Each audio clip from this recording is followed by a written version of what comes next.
Hello everyone and Assalamu alaikum.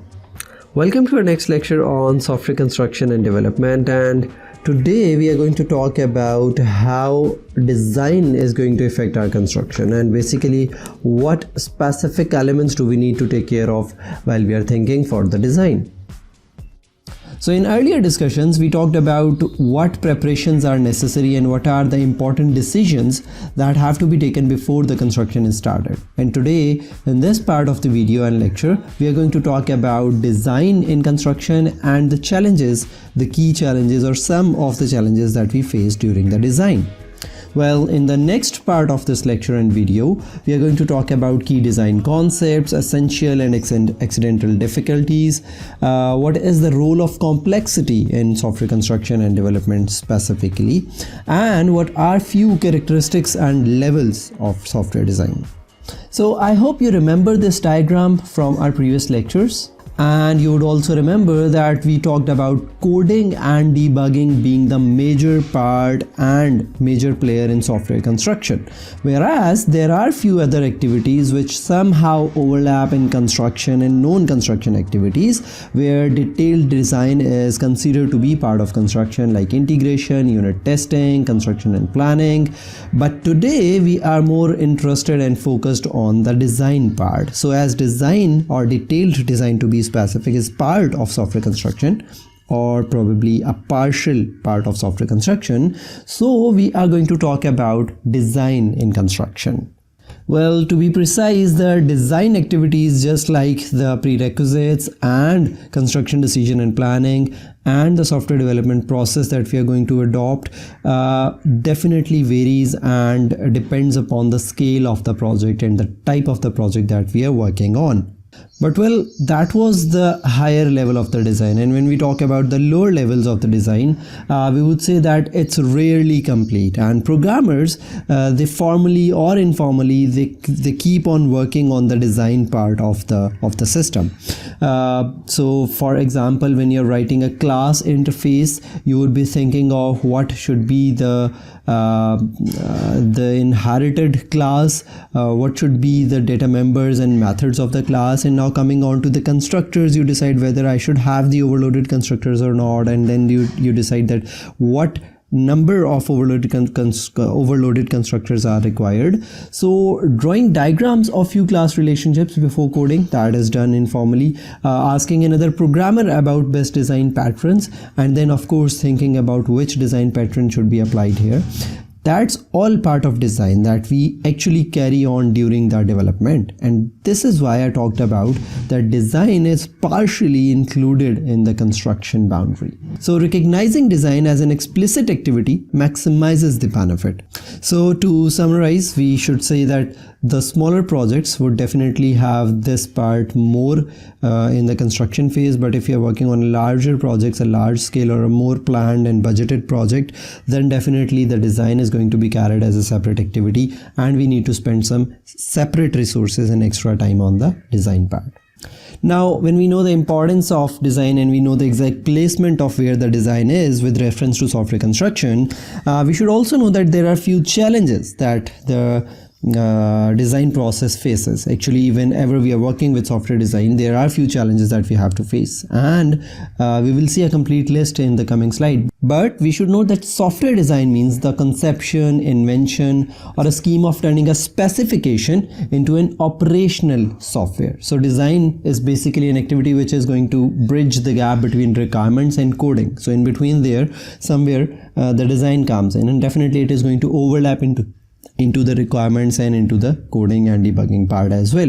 So a very good top level design, which is a high level design, is going to provide a very high level structure or a starting point for the lower level design, and when we go deeper and deeper, we keep on working and extending the design that we started with the higher and the abstract level. So one important thing is that whenever you're working, and if you think that your design is good design, that means that it is going to be useful on small projects and it is going to be indispensable for the larger projects.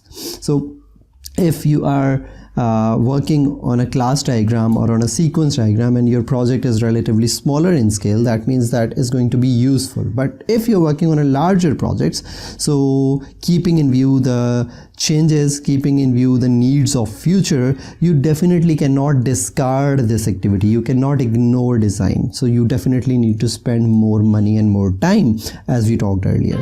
So as per the scale of the project, you will decide that whether design is an optional activity, it is just considered to be okay, fine, it's useful, or you think no, it's completely indispensable. So talking further about the design challenges, we'll talk about them one by one, where design is a wicked problem.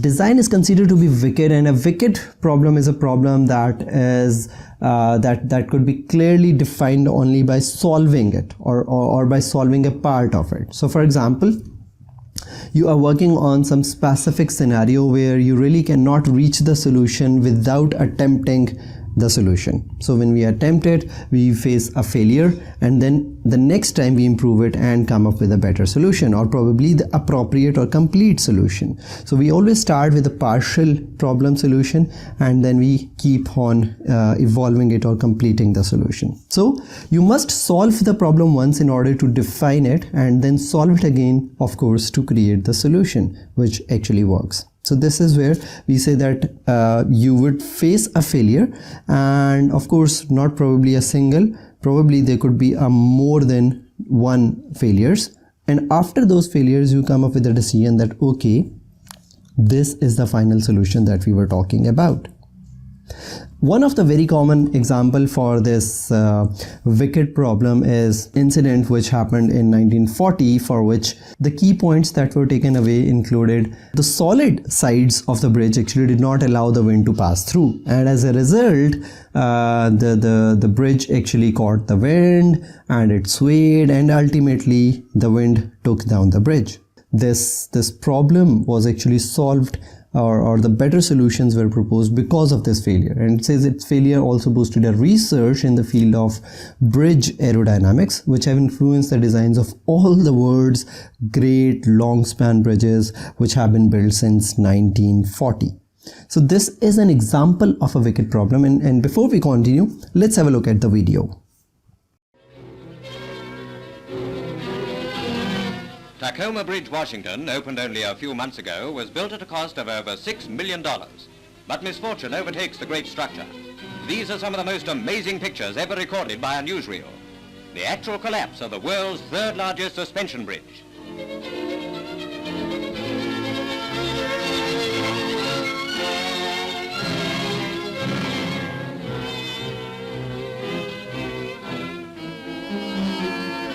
Only at 35-mile-an-hour wind is blowing, but this apparently sets up a rhythmic swinging of the bridge, which increases with each swing.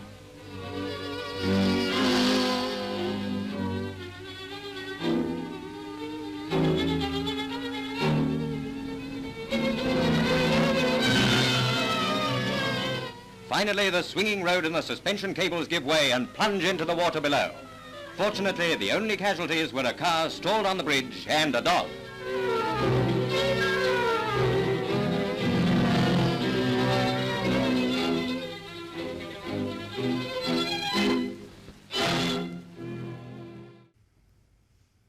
Another challenge with the software design is the slopey nature of the design process, where it says that design is a slopey process, even if it produces a very neat and tidy outcome, but the process itself is very casual. And of course that level of casualness depends upon the type of the project, once again coming back to the scale and type and the nature of the project. But generally speaking, the process itself is very casual, and in contrast the outcome is expected to be very well organized and clean and tidy, where it is completely contrasting the process itself. So this poses another challenge, that how should we carry on the design or the process which actually results into something very much contrasting.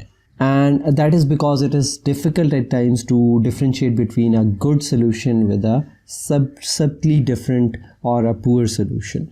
So that means at times we will have to choose between a good and a relatively good solution. So it is hard to know when your design is good enough. It is hard to decide how much detail do you need, how much formal notations do you want to use, or how much open-ended your design would be. So most common answer to that question is that whenever you're running out of time, you say, okay, fine, this is the level of detail, we don't need to go into further details, or that's the level of formality, or that's the open-endedness that we have, just because we did not have enough time. Well, that is a subjective question, and answer to that question is also very subjective. Now, another question for the design is about trade-offs and priorities. In ideal world, every system could run instantly. It could consume zero storage space, zero network bandwidth. It would never contain any errors, will not crash, and will cost nothing to build.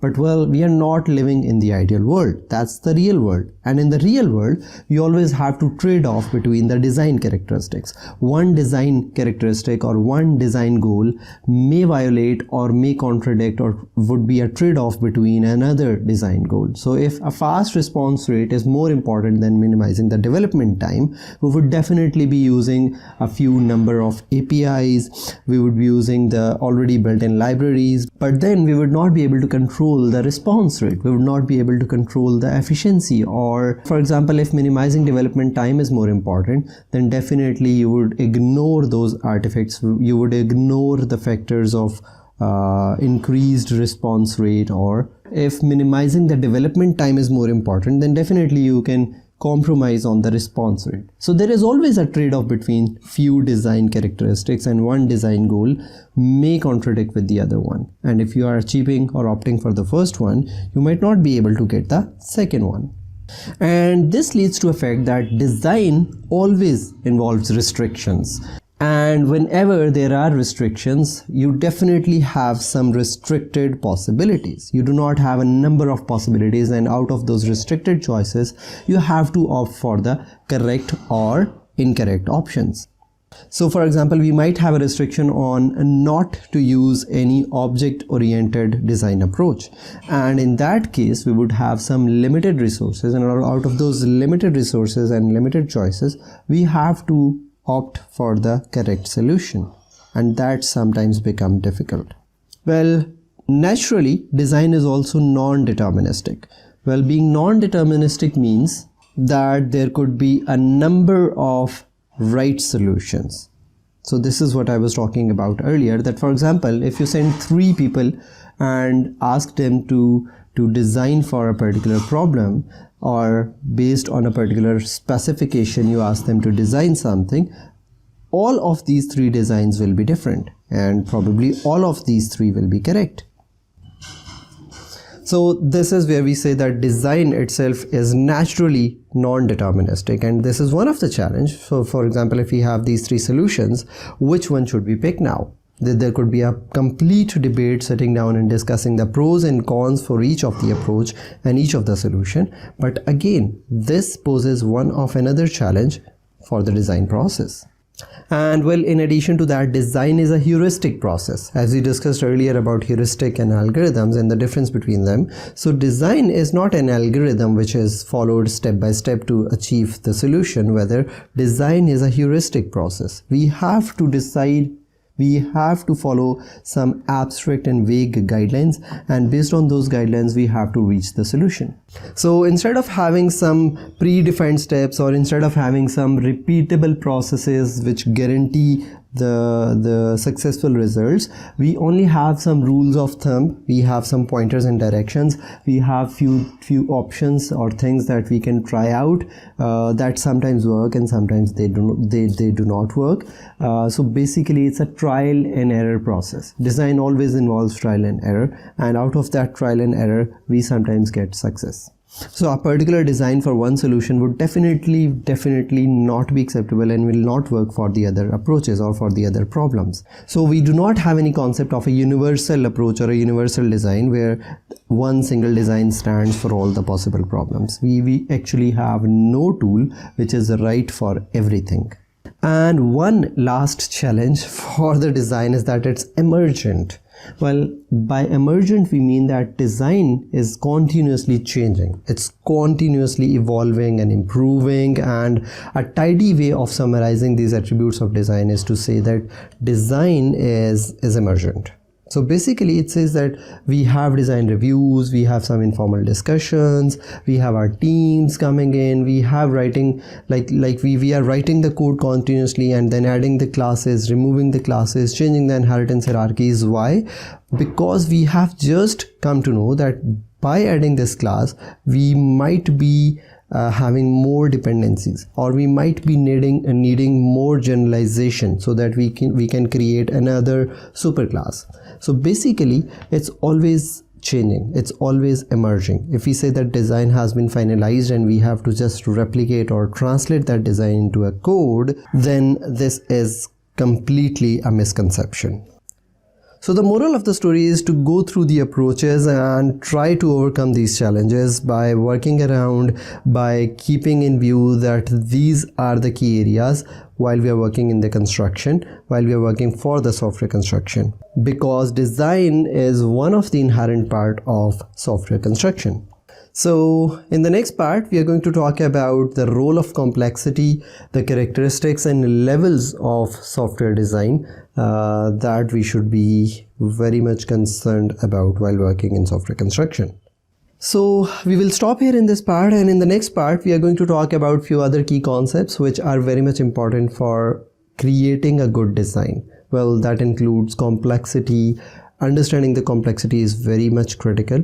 Similarly, what are few characteristics of the design and what are different levels of the design, as we have apparently divided the design into a higher and a lower level design. But for now, I hope that we have understood what are some key challenges in the software design process. And we will continue from this point in the next lecture. Thank you.